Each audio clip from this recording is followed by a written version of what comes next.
Hey Jim, how are you? It's good to see you. Good to see you too, Hugo. Hey, thanks for joining me and Destino today. And I wanted to invite you to talk to us a little bit about your journey and all the successes and the challenges that you faced. Would you be able to start with your name and what you do?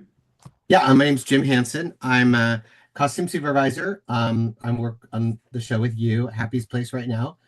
We just finished season two. And yeah, I've been kind of doing costume supervising now for like about gosh, like maybe 20 years. And I enjoy it. It's a lot of fun. And yeah, but I've done a lot of other things to before I started doing this. I've been in LA, gosh, about like maybe about 25 years or so. Yeah, and yeah, came here from the Northwest, from Washington State, from Seattle. I was born in Seattle, and just kind of always wanted to come to California and work in the entertainment industry, and yeah, and I did. And what made you want to work in entertainment? I was a kid. As a kid, I always just like watched watched a lot of TV, and always like, oh, and movies, and always wanted to do that. Always wanted to come to California. And I think the first time I ever came to Los Angeles was, I mean, other than like Disneyland, but like first time I ever like came to Los Angeles was to move here, and was just like I'm just digging in and doing it. So, but yeah, kind of just came out here to do it, and moved out here with a friend, and who was a photographer, and we and just sort of started pursuing it that way. And when you took this big chance on this dream of yours, did you have any mentors or anybody that you could turn to as far as like a support system?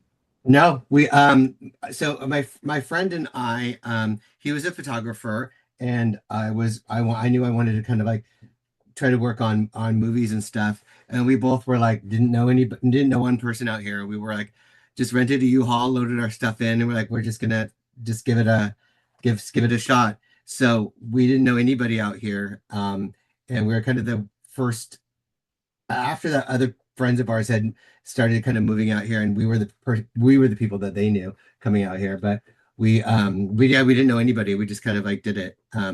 He was a photographer, and he just sort of we just kind of got to know people. He started working as a photographer, and he ended up shooting for Flaunt magazine, which was a kind of a popular cool magazine out here. And I started like as a stylist assistant on stuff, and then also working on I went to like a bulletin board at AFI, which was a film school, and just working for free on student films, and ended up like working for free on movies, for student movies, and then ended up working in with a crew in the art department, and I ended up being like an on-set dresser, and eventually very quickly got paid jobs on low budget indie movies, and yeah, and just started working on the industry that way. That was What like would my you say first job. was, sorry, what would you say was the turning point for you like early on? A fairly consistent job as a stylist assistant, which was like, I got like $100 a day working on photo shoots and stuff, which was a lot of like kind of very related to costumes, where I'd have to like, but it was like a little shady because you're always like going to the going to the going to like stores, buying clothes, and then returning them after you kind of use them. So it was like a kind of a awful job to do, because it's kind of like you always feel kind of bad, and feel like you're kind of stealing almost.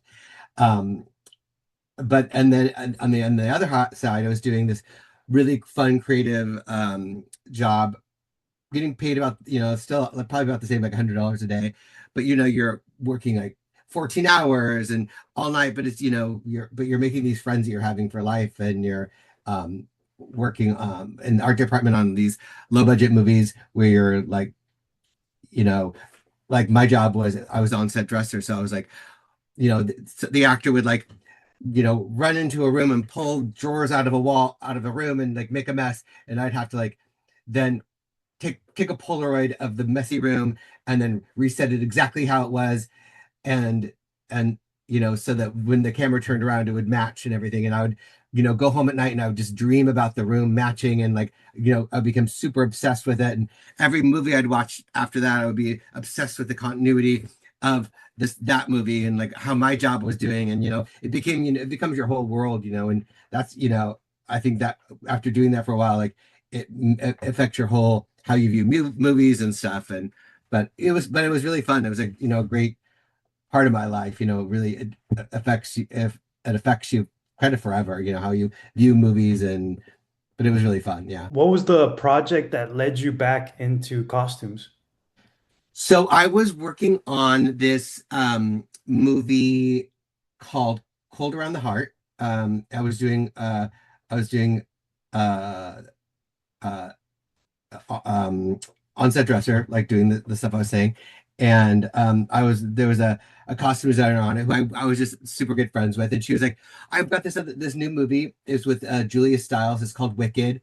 And she goes, you should come work with me, costume supervisor. And these were non-union movies. So I was like, yeah, let's do it. So I just popped over and worked with her. And it was like me and the costume designer and it was like this movie about it's called Wicked, but it's not the Wicked that you're thinking of. It was about it was the kind of the electric complex, and it was like this girl like kills her mother, and it was a really fun movie, and it was like blood and children and crazy. But we that was my first one that I did costumes on, and I can't remember. I don't think that no, that didn't go union, but that was the first one, and I just really liked it, and it was like really creative. But and it's also it was like when you're working on a costume thing, you don't have to stay there until you just stay there when the you were. I wasn't working like 16 hours a day. I was working like 12 hours a day, so it was a little bit less exhausting, and so that was like a little bit better for me because I was like I don't know if I want to work 16 hours a day. Well, So one of the biggest challenges for people coming up is getting into the union. What was that yeah, experience like for you? so yeah, that's interesting. So I was when I did get into the union on Cold Around the Heart because but I was doing art department. So I was on that show went union while we were working on it. So I went so I was like that was the art department union, but then I just kind of switched right into costumes right as I got into the art department union. So then I was doing so then as I, so then as I so then I was paying dues in the art department union, and then I was like, well, I guess I'm going to switch over into costumes. So then it took a while longer to get into the costumes union. So I was working on I ended up doing TV jobs. So I was working with so I worked with Liz Bass on Happy's Place, but I've been working with her for like over 20 years, and we worked together on a kid show. I did Wicked in 1998, and then right around the same time, right after that, I did Hang Time with Liz, which was a kids like it's like same producers as Saved by the Bell, and it's like about like a basketball team. So I started working on that, and then kind of I was just working a few days a week, right, and then right away I ended up being the costume supervisor on that with Liz. So like I've been working with Liz for since like 1990s, and so but that was like a yeah, so that was like a it was kind of like that was kind of like the live TV union, but it's still kind of part of 705. But that was like my first kind of like halfway in the union kind of thing. And that was in that was with that was with Liz, and that was kind of the first thing. And it was like that was kind of like my first kind of thing. And I didn't really go back into doing art department after that. But before even that I'd done like before I even did all the before I switched over into working with Liz, I'd done like Playboy movies and stuff with and done production design and in art department and stuff, and just doing all sorts of low budget um art department stuff. Just whatever kind of jobs came my way, I was just doing whatever. It was kind of fun.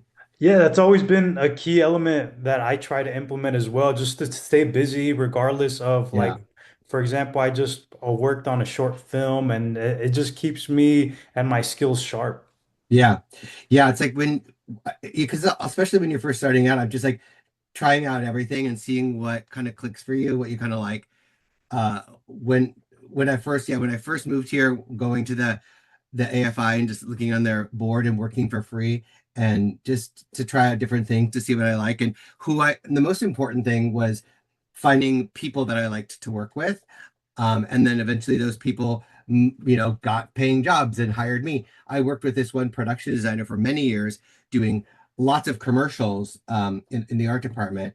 And, they paid a lot more than my union job did because they were like, I'd get like in 1998, getting $500 a day on Target commercials was a lot. I didn't have to work that many days to get paid to pay my rent because I would be doing like these Target commercials or all these, jobs. There'd be like a week of Old Navy, and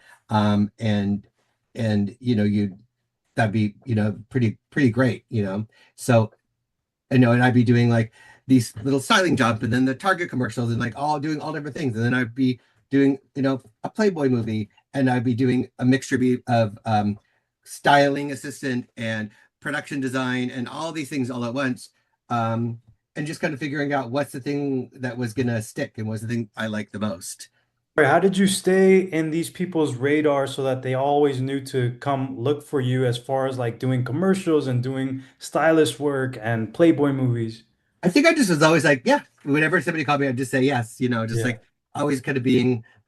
I think I was lucky that things kind of lined up well, and everything was like a little like in here and there. So whenever I got something, I was seemed to work out that I was available, and I was always kind of interested in doing different things too. So I liked the variety of it. Um, and I don't think nobody really knew that I was like doing all the other things too. So I liked the ability to do everything. And like even still, like I do, even though like what I'm doing, like you know, like the last show I did was like Last Man Standing, and I was like directing a gay horror movie while I was doing that. Um, and making YouTube videos and stuff. So like I always have always done kind of like multiple projects at the same time, but people don't necessarily know that I'm doing that. But it's nice. I like to do like the thing about doing costumes is it's not you're not working, like I said, like a TV, sitcoms are great that you're not necessarily working 12 hours a day on a sitcom, which is you have actually a life beyond it. So you can have, you know, you can do other things as well. So it's nice. And then how do you compare the work as a costumer on TV to film? So it's pretty different. I've done, several movies and stuff doing costumes.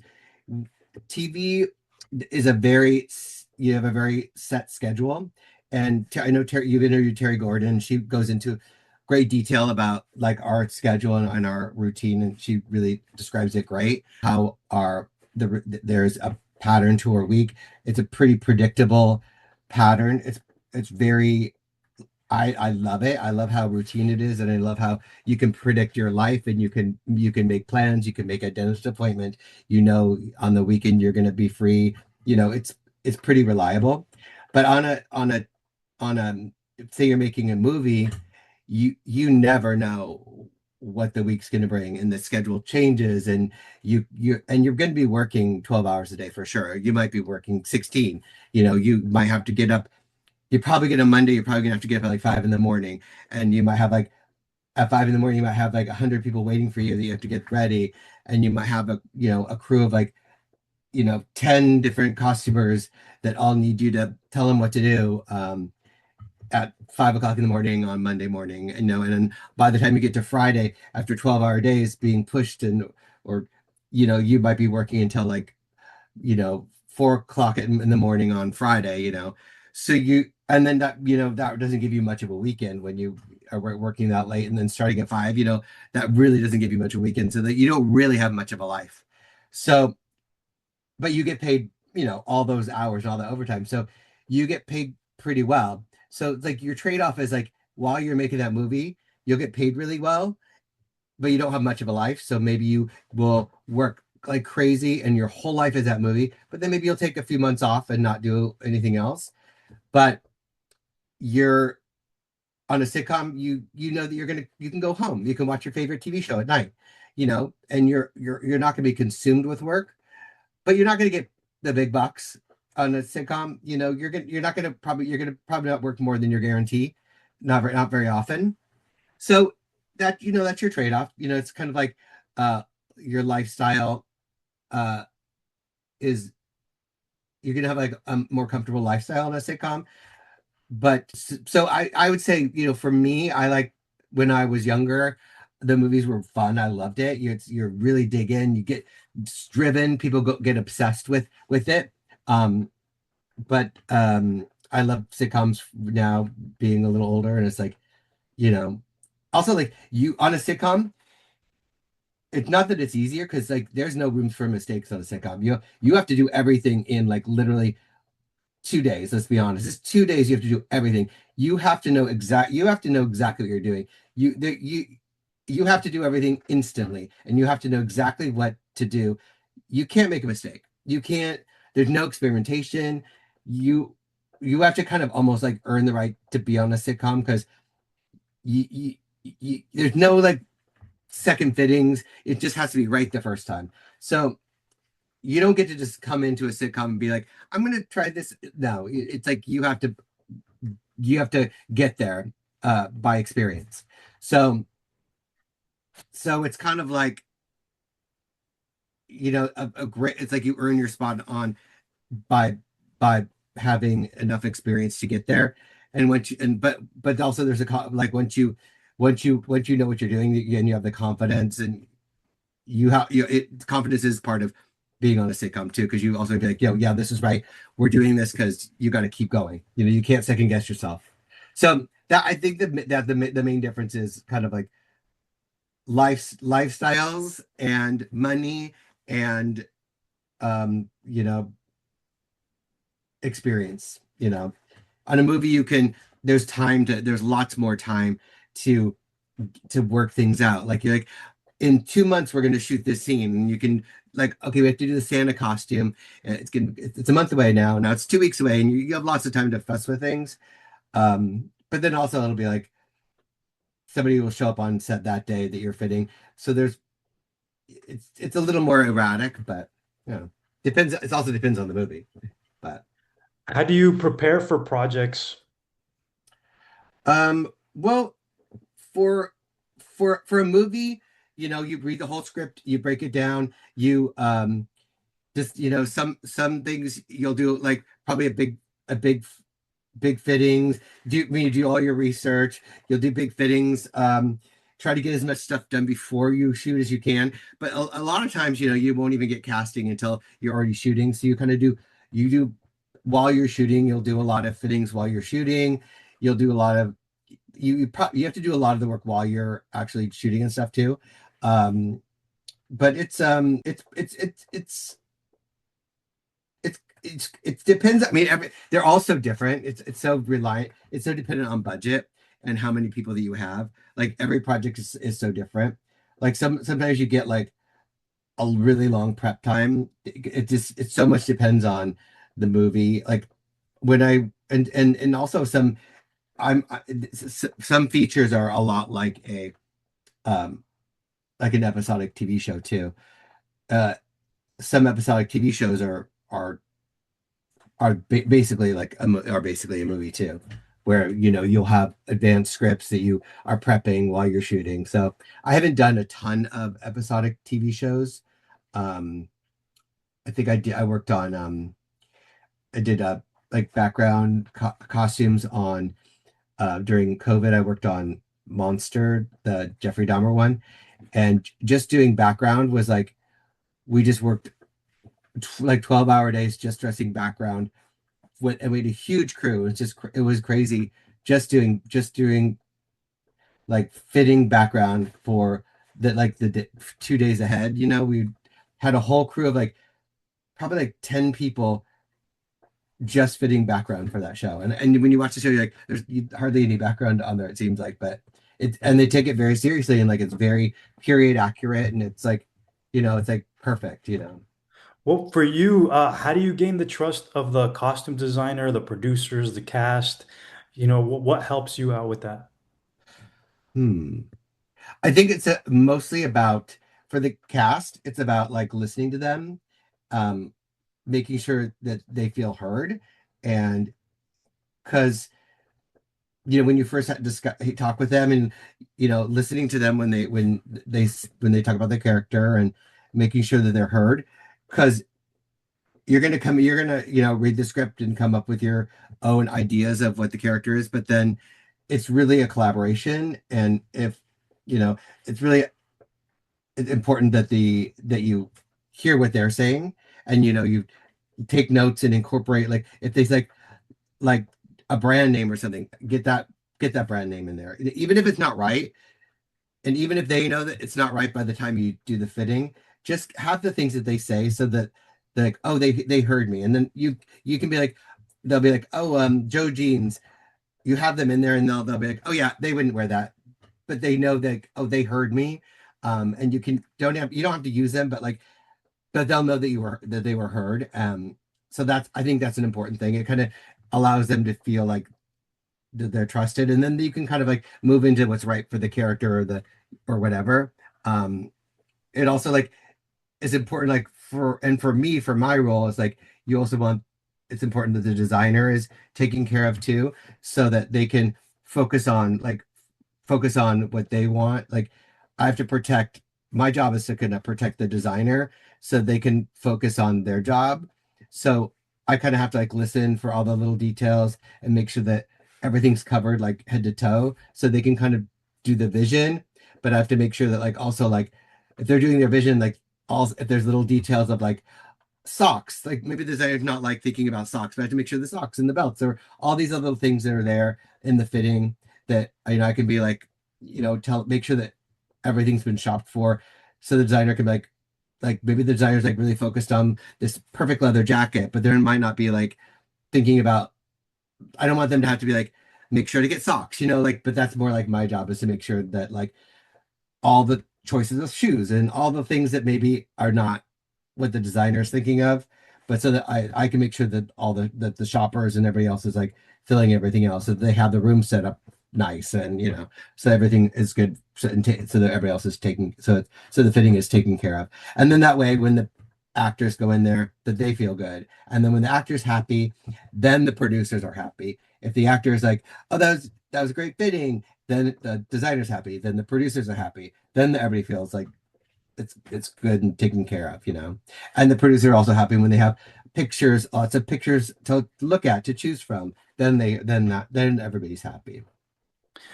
During like a hiatus, how do you stay motivated and how do you continue to network with other people?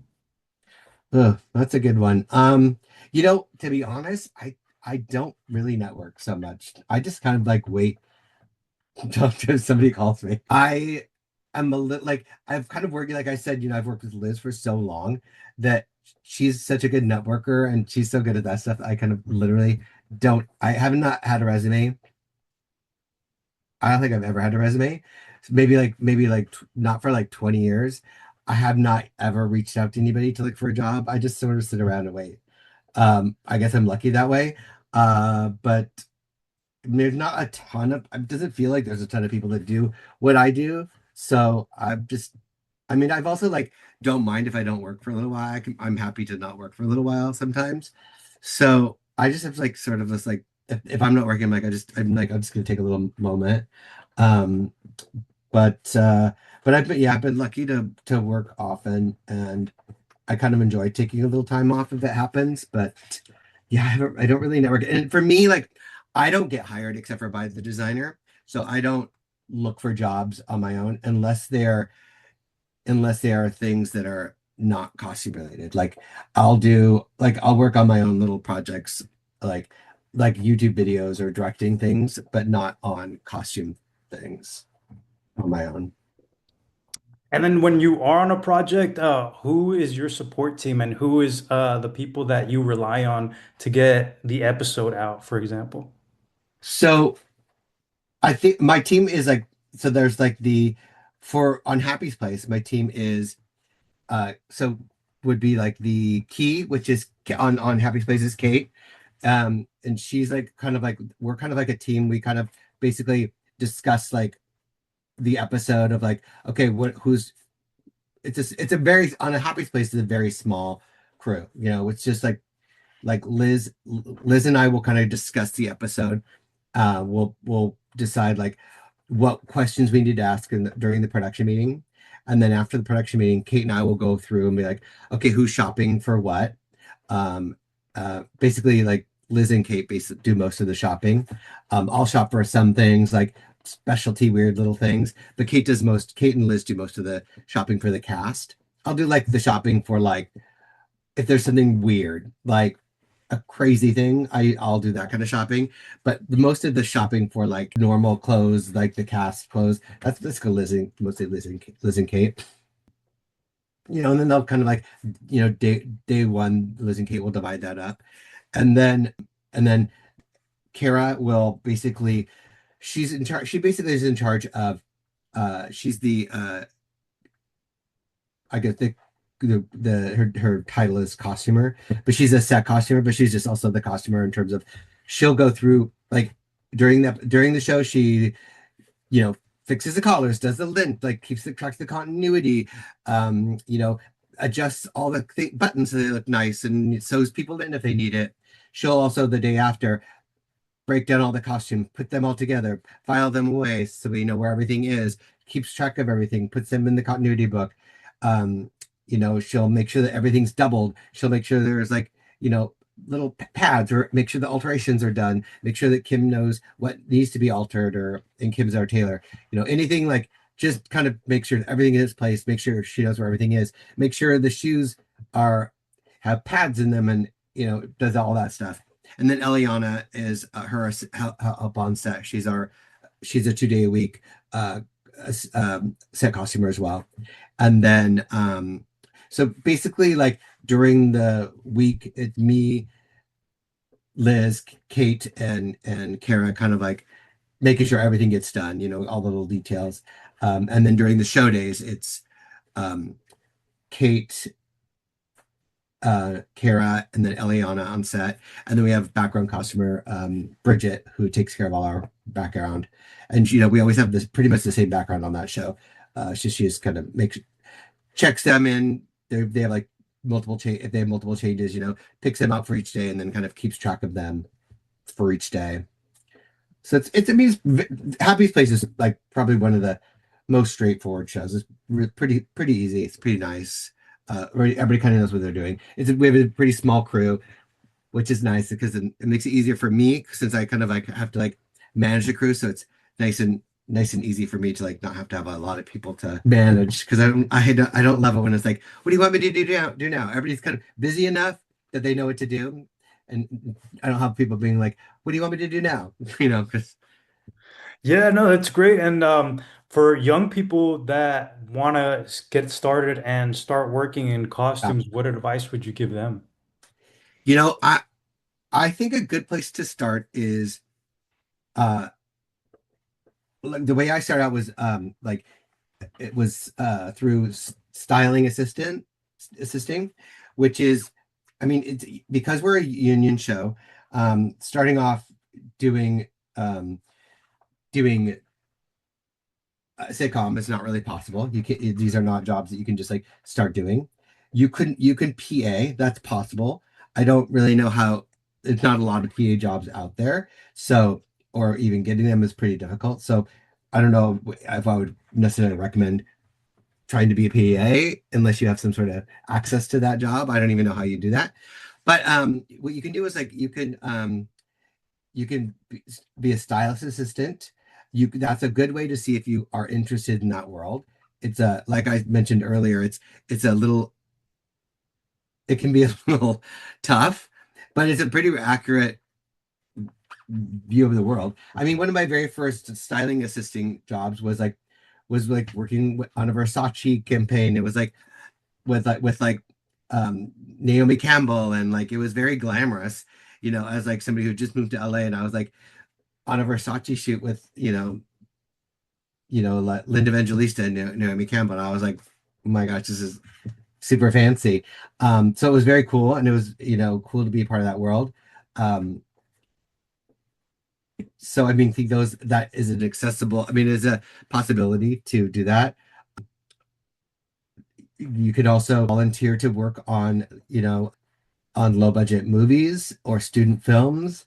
I think student films for sure probably need people to help. You can actually do like actual, costume stuff if on student films, because you don't need to know that much. You can just figure it out because it's just student film. You're gonna be probably on a student film, you're gonna be like helping people pick out their own wardrobe. You're gonna be figuring it out for yourself, like straightening their collars, making sure they're wearing the right clothes for the right scenes and helping them out. They probably wouldn't have a costume person if you weren't there. So, or helping. There's so many people making their own content now. Maybe just getting involved in that, and it just would be a way to like learn, even if you're not, you might feel like, oh, maybe they don't need me to do it, but it'll be a way for you to kind of self-teach yourself and get in there, and then you can just have experience doing it, see if you like doing that at all. Maybe you would want something else in that world, but you can at least have experience doing it. um and also just kind of make a name for yourself in whatever world. Maybe these people that you're making these videos with will do other stuff and bring you along. That's what happened with me, is that I started working with people who brought started doing bigger things like commercials. The people that I first started doing these low budget movies with started doing Target commercials. And so went from within 2 months, I worked for free to getting paid $500 a day on Target commercials. So, I mean, that's when I say work for free, it's you're basically investing in the people you're working with. So I feel like that really was good for me. Um, every time I only did it one time.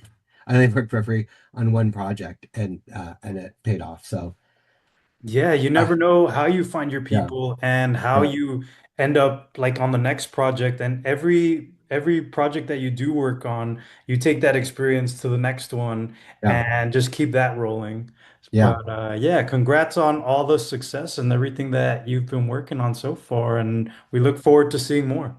Thank you. Thanks.